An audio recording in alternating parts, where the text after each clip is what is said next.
Les jours de fête, les enfants du village ont le droit de faire péter des pétards. Certains, plus malins que d'autres, mettent leurs pétards sous des boîtes de conserve. D'autres, plus malins, arrivent à guider, à la diriger en la plaçant dans un vieux morceau de gouttière ou de tuyau.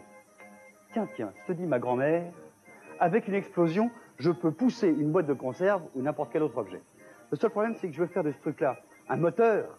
Ça va être dur de l'alimenter avec des pétards. Et elle continue sa balade à travers la fête foraine.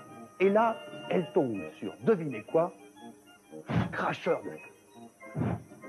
Deuxième illumination de ma grand-mère. Elle se dit que l'essence aussi, ça fait comme une explosion. Ça prend très peu de place au début et beaucoup de place quand ça brûle.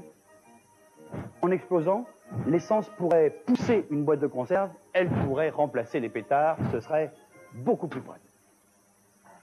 Du coup, ma grand-mère se précipite dans son atelier pour y fabriquer ceci.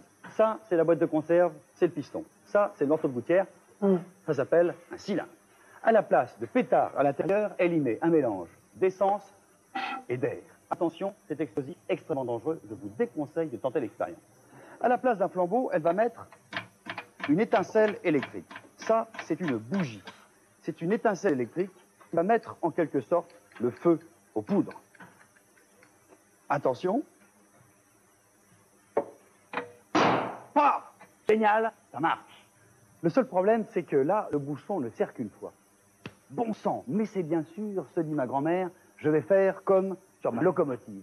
Si je remplace le bouchon par un vrai piston, il va pouvoir aller et revenir. Si j'y rajoute une bielle et une manivelle, ça va me faire un mouvement alternatif, un mouvement circulaire. Ça permet de faire tourner la roue. Voici maintenant le deuxième prototype mis au point par ma grand-mère. Ici, mon morceau de gouttière, mon cylindre. Ici, mon bouchon coulissant, mon piston. J'ai accroché une bielle et une manivelle, autrement appelée un vilebrequin. Mouvement alternatif, mouvement circulaire. Pour faire rentrer le mélange d'air et d'essence, un robinet, ça s'appelle une soupape. Et comme c'est celle qui permet de faire rentrer le mélange, on appelle ça une soupape d'admission.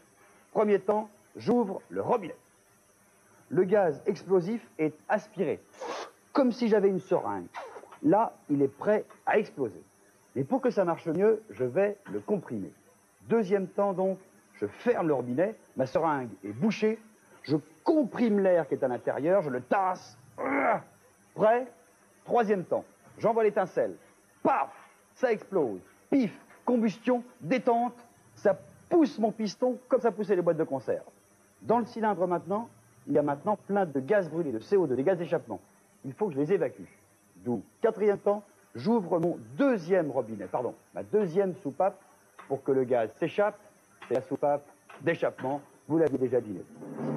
Tout s'en va par le pot. Ça y est, mon cylindre est vide. Je referme ce robinet, j'ouvre l'autre, celui qui donne de l'essence, j'aspire le mélange, je ferme le robinet d'admission, je comprime, j'envoie l'étincelle, paf, ça explose, c'est-à-dire que ça pousse le piston, j'ouvre le robinet d'échappement, j'expulse les gaz brûlés. Ça y est, mon cylindre est vide. Je referme ce robinet, j'ouvre l'autre, celui qui donne de l'essence, j'aspire le mélange, je ferme le robinet d'admission, je comprime, j'envoie l'étincelle, ça explose, c'est-à-dire que ça pousse le piston, j'ouvre le robinet d'échappement, j'expulse les gaz brûlés.